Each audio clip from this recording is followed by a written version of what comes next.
capítulo 3, versos 7 al 10, dice la palabra del Señor. Escribe al ángel de la iglesia de Filadelfia. Esto dice el santo, el verdadero, el que tiene la llave de David, el que abre y nunca cierra, y cierra y ninguno abre. Yo conozco tus obras, he aquí, he puesto delante de ti una puerta abierta, la cual nadie puede cerrar, porque aunque tienes poca fuerza, hablándole el Señor a la iglesia, has guardado mi palabra y no has negado mi nombre, no has negado la fe.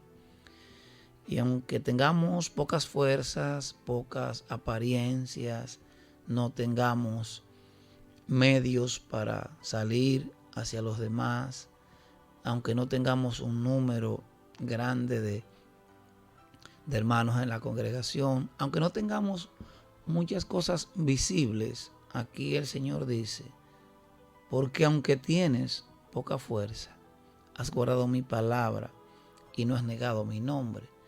Lo importante en medio de todo el proceso es que podamos guardar la palabra. Lo que conocemos de Dios, lo conocemos porque Él quiso revelarlo a través de su palabra. Por eso es que el cielo y la tierra pasarán, mas su palabra no pasará. Entonces, nosotros tenemos que estar aferrados, conectados, vinculados a la palabra, pero no a la palabra que diga cualquiera que va pasando por ahí o muchos que de manera alegre toman micrófonos y toman medios y mandan mensajes y dicen cosas. Algunos procurando mover las emociones, otros movidos por otras intenciones.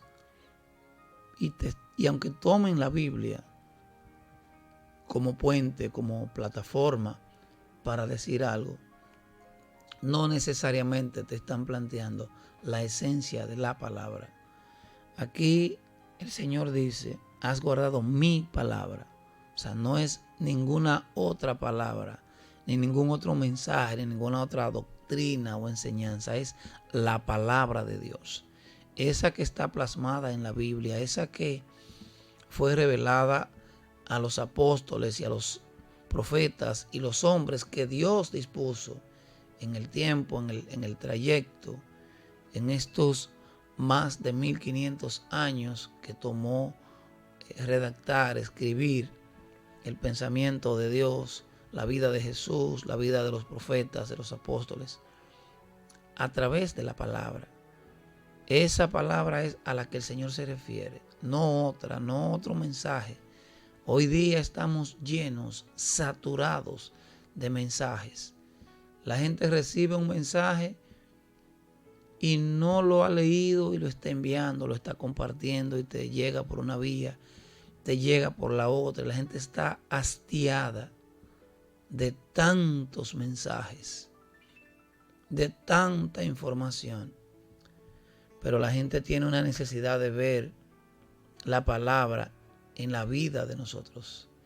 Los que decimos ser cristianos, los que decimos seguir a Dios, los que decimos que Jesucristo es nuestro Señor. Esa es la necesidad que tenemos hoy día, vivir la palabra. Por eso el Señor a esta iglesia de Filadelfia y le había reprendido a 5 de las 7 iglesias su comportamiento de tibieza, de negar la fe. A esta le dice, aunque tú no tienes mucha fama, aunque tú no tienes un templo grande, aunque tú no tienes una estructura de muchos servidores, aunque tú no tienes medios para proyectar tu palabra, tú has guardado la palabra. Y esa es la necesidad. Alguien dijo una vez que algunos, procurando plantear la palabra, dice que sus actos, sus acciones, sus vidas hablan tan fuerte que no permiten se escuche su palabra. Y aunque así como le dijo Jesús a los apóstoles, a los discípulos, cuando veían cómo los fariseos hablaban de la palabra y procuraban defender la palabra, pero sus vidas eran inconsistentes, eran incoherentes a la palabra. Y eso le creó una confusión a los discípulos. Señor, pero mira, lo que ellos dicen está correcto, está conforme a la palabra. Jesús le dijo, hagan conforme a lo que ellos dicen, pero no conforme a lo que ellos hacen. Porque ese es el detalle, como decía Cantinflas. Ahí está el detalle. Ese es el problema. Que queremos tomar la palabra para profesar una palabra que no está sustentada en nuestras vidas. Y penosamente, más que ser ayuda, somos tropiezo. Somos obstáculo a personas que quieren vivir la palabra. Pero los hombres y mujeres que estamos puestos por ir delante, por dirigir congregaciones, ministerios, grupos, células, penosamente una parte, porque tampoco podemos generalizar. Entonces, contradice la palabra con su vida. Y predicar un buen mensaje, dar un buen mensaje, eso es fácil. Algunos hasta lo descargan de internet. El detalle es vivir el mensaje, vivir la palabra. Usted hablar de perdón y perdonar. Usted hablar de amor y amar. Usted hablar de templanza y tener carácter. Ese es el detalle. Entonces, esta iglesia de Filadelfia, el Señor le dice, tienes poca fuerza, pero has guardado mi palabra y no has negado mi nombre. O sea, tu vida ha estado amparada en la palabra. Has representado la palabra con tus acciones. Y es lo que necesitamos, es lo que nos hace falta. Primero conocerla, porque muchos, como dijo Job, que creía que conocía al Señor, y cuando se encontró con la realidad de quién era Dios en su grandeza, en su poder, en su dimensión, dijo, de oídas te había oído. Yo que creía que te conocía, no te conocía. Yo había oído hablar de ti, mas ahora mis ojos te ven. Y no es que lo vio literalmente, sino que pudo tener ese encuentro, esa relación, ese acercamiento para conocer a Dios. Nosotros necesitamos conocer la palabra, no tener la Biblia y decir, tengo tantas versiones en el iPad, en el celular. No. Es importante si eso va a tener alguna utilidad. Lo que conocemos, lo que sabemos, la importancia radica en la utilidad que tenga. No importa cuánto sepas del tema que sea, es cuál es la aplicación, cuál es la utilidad, cuál es el beneficio que está dejándote a ti o a otros eso que tú sabes. Porque de lo contrario, lo que pudieras es tener mucha materia prima para el ego, para decir yo sé, para creer yo sé, para contradecir a otros que no saben o que saben poco. Es conocer la palabra. Pero más que la palabra en el logo, en la letra, es la palabra en el rema, en el contenido de ella, en la esencia de ella, en lo que ella hace en las vidas, las cuales se acercan a la palabra, porque acercarse a la palabra es acercarse a Dios. Dios, una representación, una esencia de Dios mismo es la palabra. La palabra es un dictado que Dios mismo dictó con la guianza del Espíritu Santo a cada uno de los hombres que fueron usados para ello.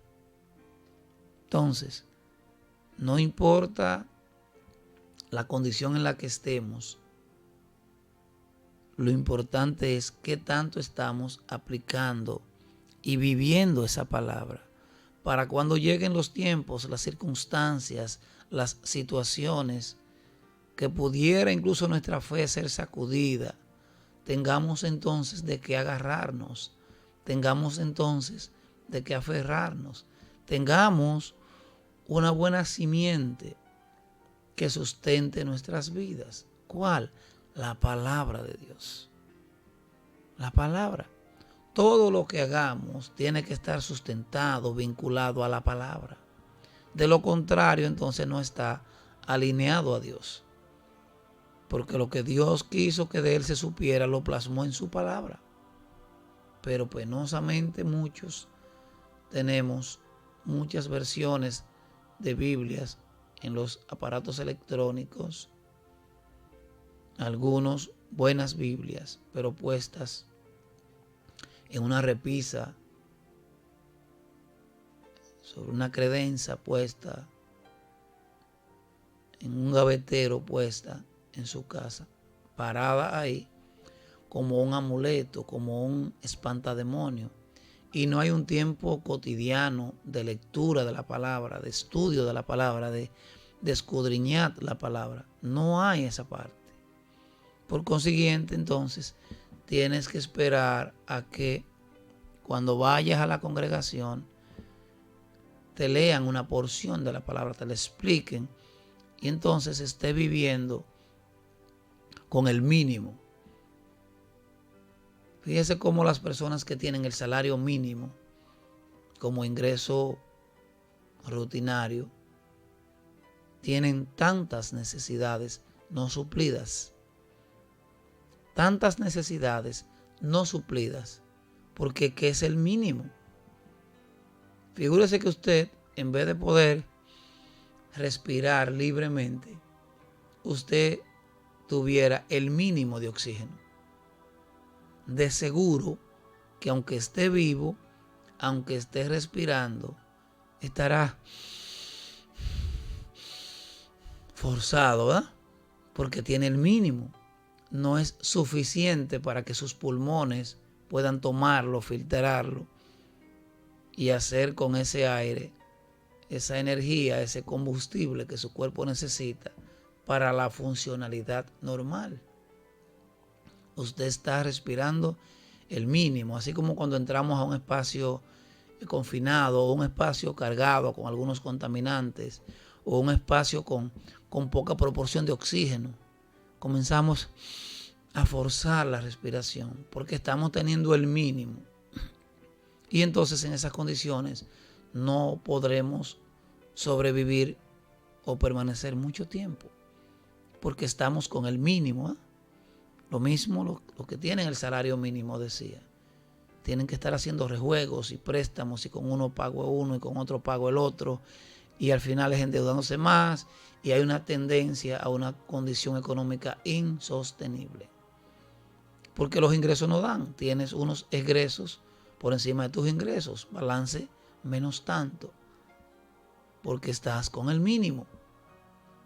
Y así en cualquier escenario en el que podamos estar manejando un suministro de algo por debajo de la demanda, por debajo de la necesidad, vamos a estar en escasez y en situaciones, así como el que no tiene agua de la ducha, de la llave normal, desde que llega un poquito comienza a llenar todas las vasijas y tienen a veces que hacer algo en la casa, entonces los trastes están ocupados, llenos de agua, porque hubo que hacer reserva, provisión, porque no tienen el suministro.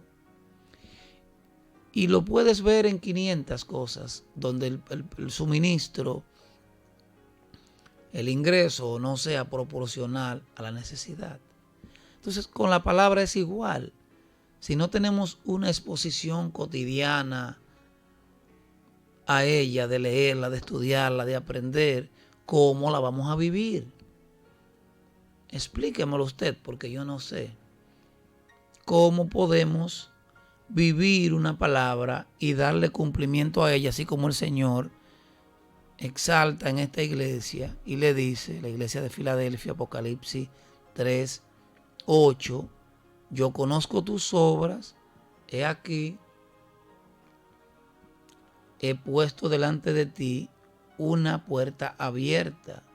Esa puerta es Jesús, la cual nadie puede cerrar, porque aunque tienes poca fuerza, has guardado mi palabra y no has negado mi nombre. Al final, amigo, hermano, radio escucha, por cualquier vía que usted esté ahora recibiendo esta palabra, al final del proceso es cuánto vivimos de la palabra, cuánto estamos viviendo de la palabra. Y para que eso ocurra hay un prerequisito: cuánto conocemos de ella, cuánto nos exponemos a ella, cuánto tiempo invertimos en ella. Para que entonces, voy a saltar el 9, Apocalipsis 3, 8, voy al 10. Por cuanto has guardado la palabra de mi paciencia, yo también te guardaré de la hora de la prueba que ha de venir sobre el mundo entero, para probar a los que moran sobre la tierra. O sea, primero el Señor reconoce esta iglesia porque hay un temor por la palabra, ha guardado la palabra. Y después le dice: por cuanto tú has guardado mi palabra, yo también te guardaré de la prueba que ha de venir sobre la tierra. Y los que estamos ahora en esta dispensación, en este tiempo que estamos viviendo, sabemos cuántas cosas hay en el mundo, cuántas amenazas latentes, reales hay en el mundo, cuántas enfermedades hay amenazando al mundo. Pero aquí hay una promesa del Señor: por cuanto has guardado la palabra de mi paciencia, yo también te guardaré de la hora de la prueba que ha de venir sobre el mundo entero. Entonces, la protección contra las enfermedades y contra tantas cosas no son las vacunas que ha desarrollado el hombre, aunque no estamos en contra de la ciencia. De hecho, toda sabiduría viene de Dios. El principio de la sabiduría es el temor a Jehová. No estamos en contra. Al contrario, rogamos al Señor que revele sabiduría y ciencia a los hombres que están puestos para desarrollar tecnología y medicamentos y cosas. Pero el punto es que esa no es la solución completa, definitiva de las cosas. La solución es guardar la palabra de Dios. Y para guardarla hay que conocerla. Y para que podamos nosotros ser partícipes de esa promesa que dice el Señor, Apocalipsis 3:10, por cuanto has guardado la palabra de mi paciencia, yo también te guardaré de la hora de la prueba que ha de venir sobre el mundo entero, para probar a los que moran sobre la tierra. Queremos un seguro de ley para lo básico, o queremos un seguro full. Queremos un medicamento que nos va a guardar de una enfermedad porque contiene las partes que salvaguardan de una enfermedad tal, o queremos una inmunidad completa. Todo esto, mis amados, está en la palabra de Dios. Son promesas que hay que hacer dos cosas con ella: vivir el prerequisito, en esta parte vivir la palabra, y también creerlo, porque todo lo de Dios es por fe, porque sin fe es imposible agradar a Dios, porque todo aquel que se acerca a Él tiene que creer que Él es real, que Él es galardonador de los que a Él se acercan. Tiene que creer que la palabra se cumplirá en Él. Entonces, el Señor en su misericordia nos comparte esta parte en este día, porque sabe que tenemos mucha necesidad de la palabra vivida, de la palabra aferrada a nuestros corazones, de la palabra que da frutos en nosotros, de la palabra que es evidente en nosotros. El tiempo en la radio